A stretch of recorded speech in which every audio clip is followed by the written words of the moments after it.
Si tu utilises ChatGPT régulièrement, tu t'es sûrement rendu compte qu'à certaines heures, c'était très compliqué de l'utiliser. Leurs serveurs sont surchargés, donc de temps en temps, ils sont obligés de limiter.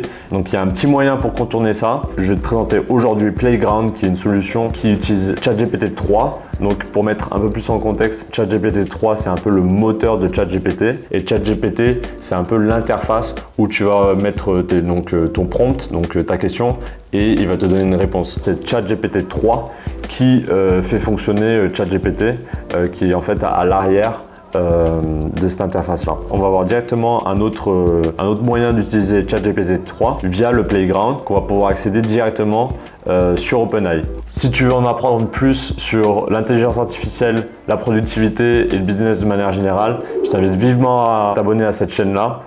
J'essaie de publier 2 vidéos par semaine, donc n'hésite pas à t'abonner. Donc on va se rendre directement sur le site de OpenAI, scroller tout en bas sur Login. Donc ça va loader un petit peu, il va me demander en fait avec quelle adresse j'ai envie de me connecter et on va arriver sur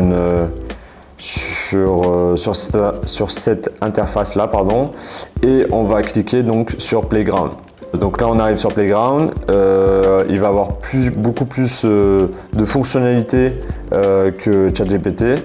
Donc encore une fois c'est un peu la même machine, surtout si on va utiliser en fait Text DaVinci-003. Ça c'est vraiment ce qu'utilise ChatGPT pour donner ses réponses. Et donc on a une partie dialogue où on va pouvoir poser notre question.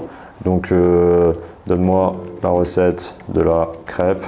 On va cliquer sur Submit. Donc là, comme vous pouvez voir, les réponses maintenant sont en couleur verte. Donc ça ressemble fortement à l'interface classique de ChatGPT. En revanche, on va avoir différentes fonctionnalités qui vont être beaucoup plus poussées que ChatGPT classique.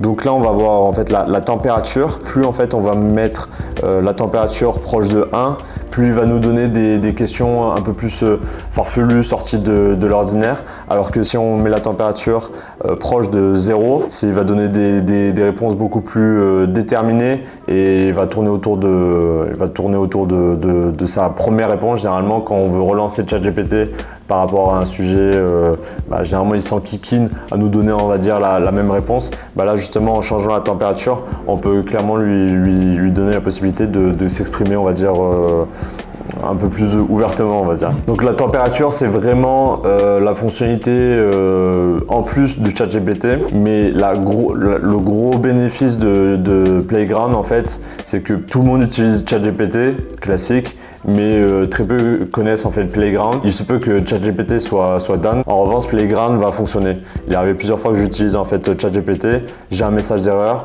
je bascule sur Playground et là je peux continuer à l'utiliser même si l'interface est moins UX friendly. Du moins, vous pouvez avoir votre réponse rapidement. Vous avez aussi la possibilité de lui parler directement, donc faire comme un message vocal.